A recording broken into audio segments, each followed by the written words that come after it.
الحمدللہ رب العالمین والصلاة والسلام علی سید المرسلین اما بعد۔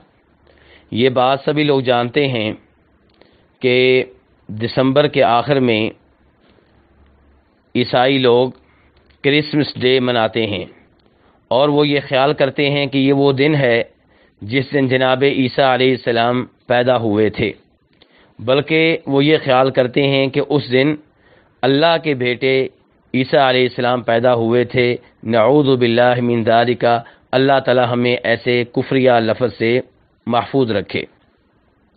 تو گزارش یہ ہے کہ دیکھا گیا ہے کہ بہت سے مسلمان عیسائیوں کو اس عید کی مبارکباد دیتے ہیں، کئی ایک ایسے ہیں جو ان کی تقریبات میں شریک ہوتے ہیں، کئی ایک ایسے ہیں جو ان سے تعاون کرتے ہیں، بہت سے مسلمان ایسے ہیں جن کی بیکریاں ہوتی ہیں، مٹھائی کی دکانیں ہوتی ہیں، وہ اس عید کی مناسبت سے ایسے کیک تیار کرتے ہیں جن کیکوں میں کوئی نہ کوئی ایسی چیز ہوتی ہے جس میں اس عید کی طرف، اس کرسمس ڈے کی طرف اشارہ ہوتا ہے۔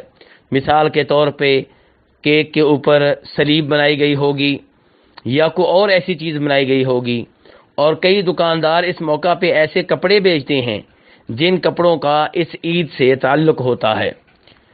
کئی لوگ اس موقع پہ ایسے کارڈ چھاپتے ہیں جن کارڈز کا اس عید سے تعلق ہوتا ہے۔ تو بہت سے بھائی سوال کرتے ہیں کہ یہ سارے اعمال کیسے ہیں؟ گزارش یہ ہے کہ یہ عید بالکل غلط ہے، باطل ہے، درست نہیں ہے۔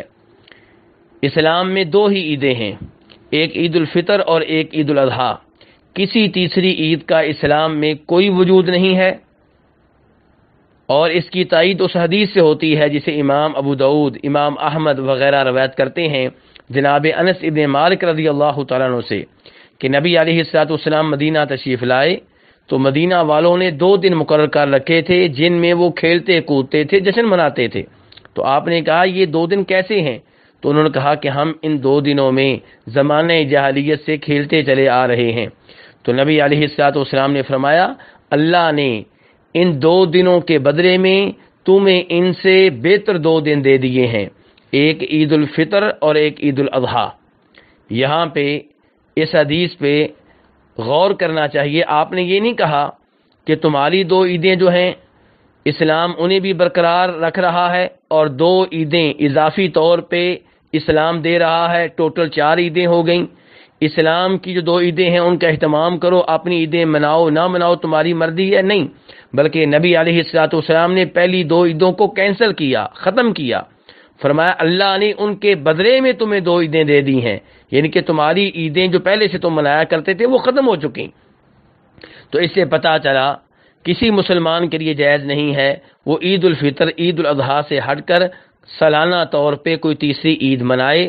اگر کوئی ایسا کرتا ہے تو نبی علیہ الصلوۃ والسلام کی اس حدیث کی خلاف ورزی کر رہا ہے۔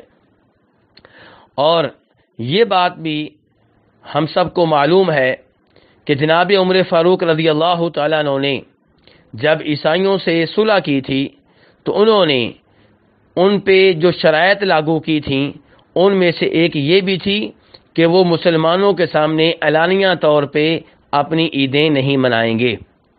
تو اس سے آپ اندازہ کر سکتے ہیں کہ اس عید میں حصہ لینا، اس کی مبارکباد دینا کیوں کر درست ہوگا، جبکہ جناب عمر فاروق رضی اللہ تعالیٰ عنہ ان کو اس بات کی اجازت نہیں دے رہے کہ وہ مسلمانوں کے سامنے اعلانیہ طور پہ اپنی عید منائیں۔ تیسرے نمبر پہ یہ گزارش کرنا چاہوں گا کہ امام ابن قیم رحمہ اللہ اپنی مشہور و معروف کتاب احکام اہل ذمہ میں یہ لکھتے ہیں کہ جو کفر کے شاعر ہیں، جو انہی کے ساتھ مخصوص ہیں، ان کی مبارکباد دینا بالاتفاق حرام ہے۔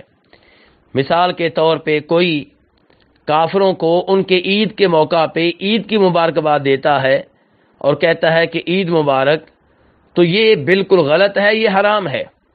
امام ابن قیم رحمہ اللہ مزید فرماتے ہیں کہ ایسا کرنے والا اگر کفر سے بچ گیا تو حرام کا ارتکاب تو کر ہی رہا ہے، یعنی کہ وہ کہنا چاہتے ہیں کہ ایسے آدمی کے کافر ہونے کا بھی خطرہ ہے، کیونکہ دین اسلام کے علاوہ باقی سب دین غلط ہیں۔ ان دو عیدوں کے علاوہ باقی سب عیدیں غلط ہیں. جب آپ ان کو ان کی عید کی مبارکباد دیتے ہیں تو یہ کفریہ کام کے اوپر آپ مبارکباد دے رہے ہیں. آپ کہنا چاہتے ہیں کہ جو عید آپ منا رہے ہیں بالکل صحیح ہے, ہم بھی اسے مانتے ہیں اور یہ اللہ کے مطابق ہے, شریعت کے مطابق ہے.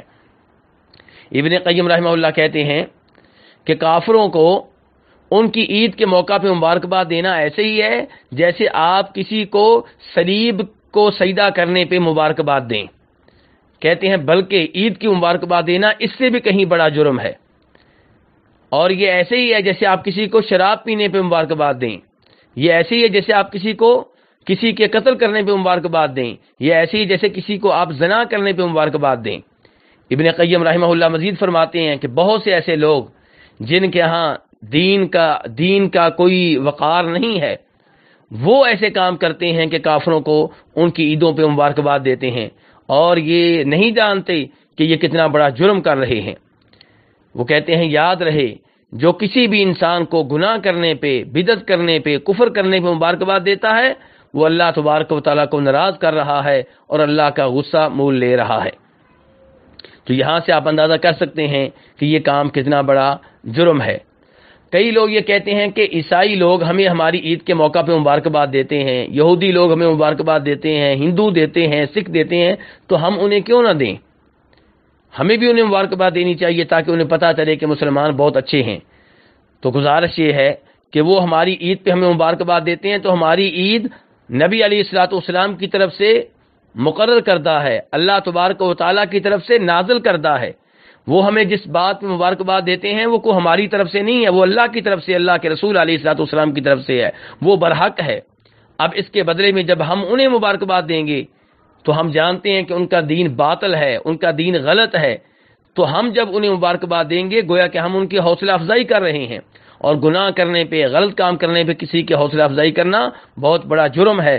اللہ تعالیٰ فرماتے ہیں وَتَعَاوَنُوا عَلَى الْبِرِّ وَالتَّقْوَىٰ کہ نیکی کے کاموں میں, تقوی اور پرہیزگاری کے کاموں میں ایک دوسرے سے تعاون کرو. وَلَا تَعَاوَنُوا عَلَى الْإِثْمِ وَالْعُدْوَانِ اور گناہ کے کاموں میں, ظلم و زیادتی کے کاموں میں ایک دوسرے سے تعاون نہ کرو. یہ اس لحاظ سے بھی غلط ہے کہ نبی علیہ الصلوۃ والسلام فرماتے ہیں ابو داؤد شریف کی صحیح حدیث میں من تشبہ بقوم فہو منہم جو کسی قوم کی مشابہت کرتا ہے وہ انہی میں سے ہے. تو اگر کوئی آدمی کرسمس ڈے کے موقع پہ وہ حرکتیں کرتا ہے جو عیسائی کرتے ہیں, کرسمس ڈے کے موقع پہ خصوصی طور پہ اپنے گھر پہ جھنڈیاں لگاتا ہے, زیب و زینت کا اہتمام کرتا ہے, چراغاں کا اہتمام کرتا ہے, کیک کاٹتا ہے, اور جو درخت وغیرہ وہ اس موقع پہ لگاتے ہیں ایسے درخت لگاتا ہے, تو نبی علیہ السلام فرماتے ہیں جو کسی قوم کی مشابہت کرتا ہے وہ انہی میں سے ہے. تو اس سے آپ اندازہ کر سکتے ہیں کہ یہ کام کتنے خطرناک ہیں اور کتنے غلط ہیں. تو اس لیے اس عید کے موقع پہ عیسائیوں سے تعاون کرنا بھی جائز نہیں ہے, مبارکباد دینا بھی جائز نہیں ہے کہ جائے کہ ان کی تقریبات میں شریک ہوا جائے, ان کے ساتھ مل کر اس موقع پہ کیک کاٹے جائیں. جناب عمر فاروق رضی اللہ تعالیٰ عنہ فرمایا کرتے تھے کہ مشرکوں کی جب عید ہو تو ان کی عید کے موقع پہ ان کے گرجا گھر میں, ان کے چرچ میں جانے سے اجتناب کرو کیونکہ اس موقع پہ ان پہ رب کا غضب نازل ہوتا ہے. اس روایت کو امام بہقی وغیرہ نے روایت کیا ہے. تو خلاصہ کلام یہ ہے کہ کافروں کو ان کی عید کے موقع پہ مبارکباد دینا بہت بڑا جرم ہے, بہت بڑا گناہ ہے. ایسے کاموں سے دور رہنا چاہیے. اسلام کافروں سے تعاون کرنے کی اجازت دیتا ہے لیکن وہ تعاون جس کا تعلق ان کے دین سے نہ ہو. مثال کے طور پہ کسی کافر کو آپ سے قرضہ کی ضرورت ہے, مکان بنانے کے لیے, گھر بنانے کے لیے آپ قرضہ دے سکتے ہیں. کوئی کافر گاڑی میں داخل ہوا اور آپ سیٹ پہ بیٹھے ہیں اور وہ کھڑا ہے اور وہ بوڑھا ہے یا بچہ ہے یا کوئی عورت ہے, تو آپ اپنی جگہ سے اٹھ کر اسے بیٹھنے کا موقع دے سکتے ہیں. ان سے تعاون کرنے میں کوئی حرج نہیں ہے. وہ کافر جو سادہ کافر ہیں, جو مسلمانوں پہ ظلم نہیں کرتے, مسلمانوں کی قتل و غارت میں حصہ دار نہیں ہیں, ان سے اچھا تعاون کرنے میں کوئی حرج نہیں ہے. لیکن وہ تعاون جس کا تعلق ان کے دین سے ہو, وہ تعاون جو شریعت کے منافی ہو, اس کی بالکل اجازت نہیں ہے. اللہ تبارک و تعالی ہمیں ایسی حرکتوں سے، ایسے اعمال سے، ایسے اقوال سے دور رکھے جن کی وجہ سے رب ناراض ہو جائے، جن کی وجہ سے رب کی طرف سے لعنتیں نازل ہوں۔ وصلی اللہ تعالی علی نبیہ محمد وآلہ وصحبہ اجمعین۔